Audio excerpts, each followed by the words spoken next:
కథాభిమానులందరికీ నమస్కారం అండి. నేను డాక్టర్ శ్రీమతి కొఠారి వాణి చలపతిరావుని.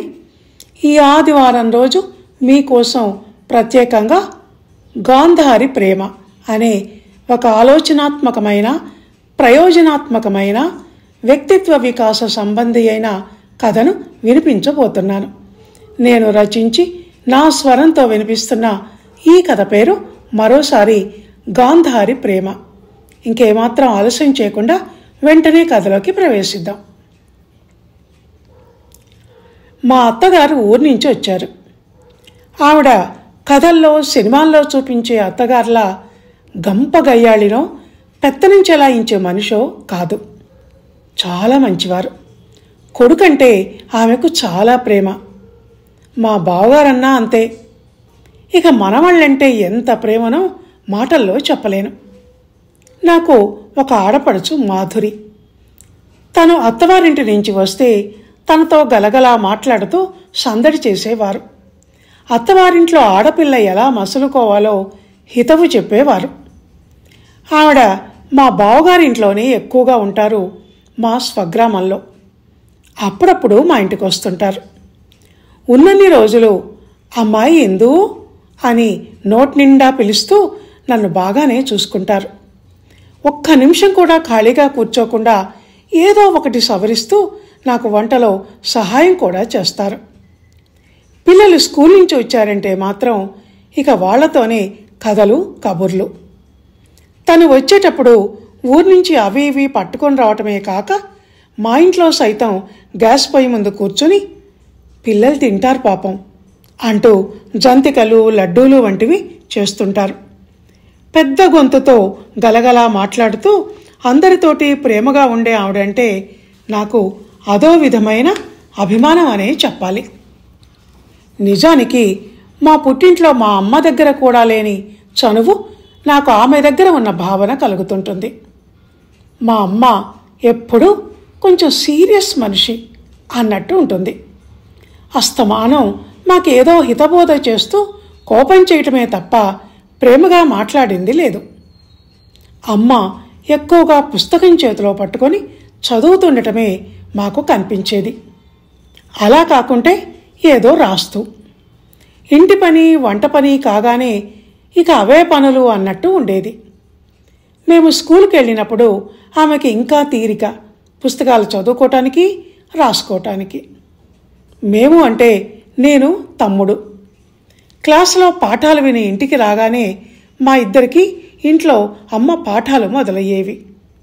అందుకే నాకు అమ్మతో ఏదో తెలియని దూరం కొంత ఉన్నట్టు ఎప్పుడూ అనిపిస్తుండేది.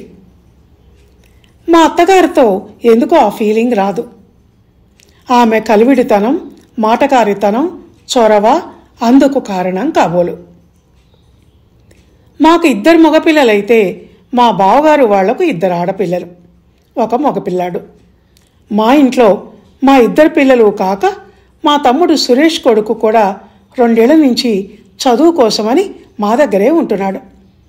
మా తమ్ముడు ఉద్యోగరీత్యా వేరే రాష్ట్రంలో ఉండటంతో మా దగ్గరికి హై స్కూల్ చదువుకు పంపించాడు. మా పిల్లలు ప్రైమరీ క్లాసుల్లో ఉంటే వాడు 9th క్లాస్లో ఉన్నాడు. ముగ్గురు చక్కగా కలిసిమెలిసి ఉంటారు. మావారు సైతం నా మేనల్లుణ్ణి చాలా బాగా చూసుకుంటారు.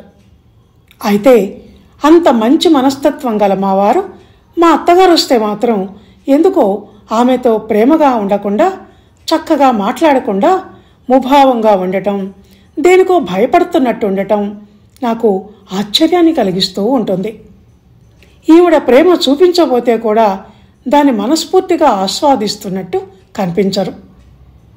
ఆయన బిహేవియర్ని ఆమె ఎలా తీసుకుంటారో నాకు తెలియదు, కానీ నాకు మాత్రం అది చిరాకును కోపాన్ని తెప్పించేది. ఆయన అలా ఉండటం వల్ల ఆమె వచ్చినప్పుడు ఏదో ఇబ్బందికర వాతావరణాన్ని, పరిస్థితిని నేను ఫేస్ చేయాల్సి వచ్చేది.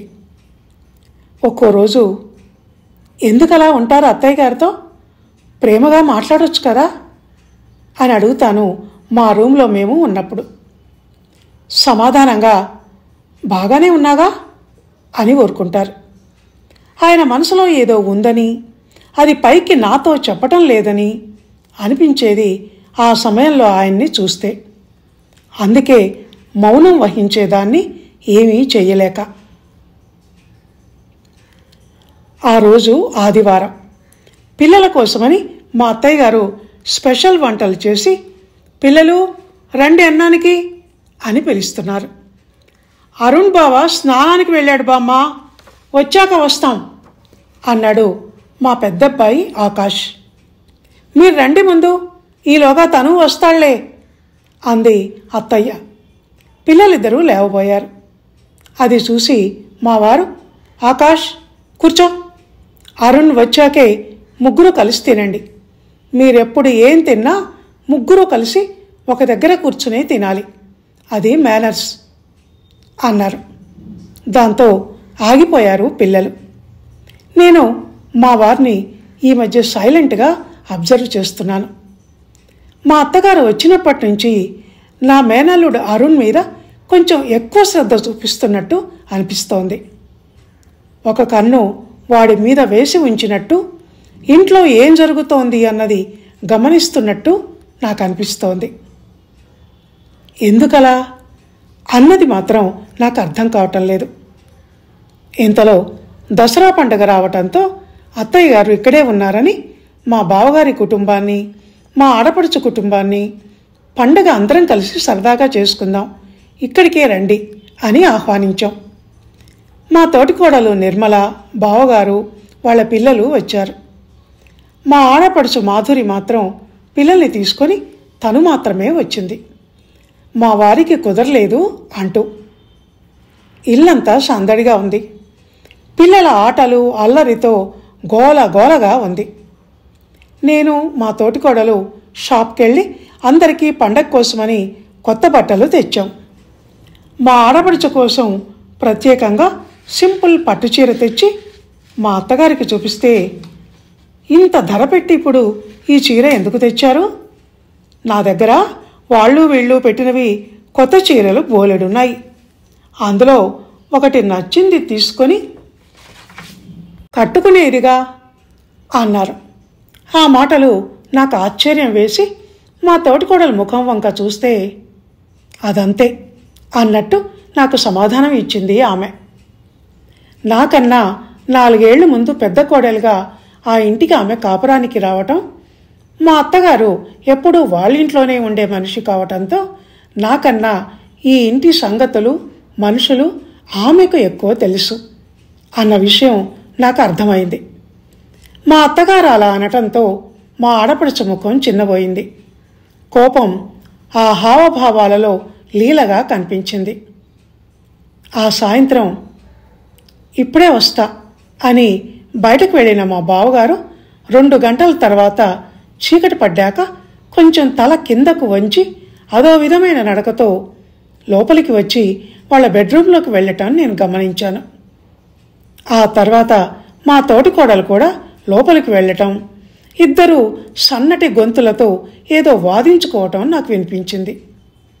దాంతో నాకు అర్థమైంది మా బావగారు డ్రింక్ చేసి వచ్చారు అని. మావారు కూడా అది కనిపెట్టడం నేను గమనించాను. మా అత్తగారు చూసే ఉంటారు కానీ ఆమెలో ఎలాంటి మార్పు లేదు. మామూలుగానే ఇది అలవాటే అన్నట్టు ఉన్నారు. ఆ రాత్రి నేను అందరికీ అన్నాలు వడ్డిస్తుంటే బావగారు నేను చాలా నార్మల్గా ఉన్నాను అని మమ్మల్ని నమ్మించే ప్రయత్నం చేయటం నా దృష్టి నుంచి తప్పిపోలేదు. పిల్లల ముందు నేను కొంత ఇబ్బందికర పరిస్థితిని ఎదుర్కొన్నానని చెప్పాలి. అది గమనించి సిగ్గుతో మా తోటికోడలు, దీనికంతటికీ కారణం అత్తయ్య గారే, ఆమె పెంపకం ప్రభావం అంది నాకు మాత్రం వినిపించేలా. ఉష్ అన్నాను నేను. అత్తయ్య గారు వింటారు, మాట్లాడొద్దు అన్నట్టుగా. అయినా మా తోటికోడలు మరిది తెలివిగలవాడు గనక ఆమె ప్రభావం నుంచి సరైన సమయానికి దూరంగా తప్పుకున్నాడు అంది మా వారిని ఉద్దేశించి. ఆ రాత్రి నేను, మా తోటికోడలు, మా ఆడపడుచు ముందు గదిలో కూర్చొని కబుర్లు చెప్పుకుంటూ ఉంటే మా ఆడపడుచు మాధురి ఉన్నట్టుండి, ఆ పట్టు చీర వాపస్ ఇచ్చేయండి వదినా అంది చీర ప్రస్తావన తెస్తూ. ఏయ్, పిచ్చిగా మాట్లాడుకు మాధురి. నేను ఆ చీర నీకు పెడుతున్నాను. అందరికీ కొత్త బట్టలు తెచ్చింది నేను. మీ చిన్నన్నయ్య డబ్బులు ఇచ్చారు అన్నాను నేను. అమ్మ ఎప్పుడూ ఇంతే. ఆమెకు ఆడపిల్లనైన నేనంటే ప్రేమ లేదు, కొడుకులంటేనే ప్రేమ. చిన్నప్పటి నుంచి కూడా నేనెంతటి పార్షియాలిటీ ఎదుర్కొన్నానో అంది కళ్ళనీళ్లు పెట్టుకుంటూ. వెంటనే మా తోటి కోడలు అందుకుంటూ, ఆ విధంగా నువ్వు అదృష్టవంతురాలు ఈ మాదిరి. కొంతమంది ప్రేమలు భరించటం కష్టం. నీ ప్రేమ నాకొద్దు బాబూ అని అనాలని అనిపిస్తుంది. స్వార్థపూరితమైన వివక్షతతో కూడిన ప్రేమలు కొంతమంది మనస్తత్వాలను మార్చేసి జీవితాన్ని తప్పుదారి పట్టిస్తాయి అంది. నాకు కొంచెం అర్థమయ్యి కానట్లుగా అనిపించాయి ఆ మాటలు. అప్పటికే అర్ధరాత్రి 12 కావటంతో ఇక పడుకుందాం అంటూ లేచింది మా తోటి కోడలు. పండుగ సందడి ముగిసింది. ఎవరిళ్లకు వాళ్ళు వెళ్ళిపోవటంతో ఇంట్లో నిశ్శబ్దం ఆవరించింది. మా అత్తగారు కూడా బావగారు వాళ్లతో వెళ్ళిపోయారు. ఆ రాత్రి ఇక మా వారిని విషయం చెప్పకుండా వదిలిపెట్టలేదు నేను. మా తోటి కోడలి మాటల్ని, మా ఆడపడుచు మాటల్ని ఆయనకు చెప్పి, నేను ఈ ఇంటికి కాపురానికి వచ్చి ఇన్ని సంవత్సరాలైనా అత్తగారింట్లో ఉన్నది తక్కువ, ఉద్యోగరీత్యా మీతో సిటీలో ఉన్నది ఎక్కువ కావటంతో ఆ ఇంటి విషయాలేవి నాకంతగా తెలియదు. మీరెందుకు మీ అమ్మగారంటే అంత విముఖత్వంతో ఉంటారు ఎప్పుడు అని అడిగాను. మా వారు సమాధానం చెప్పకుండా కాసేపు మౌనం వహించారు. ఆ తర్వాత చెప్పలేక చెప్తున్నట్టు మెల్లిగా నోరు విప్పారు.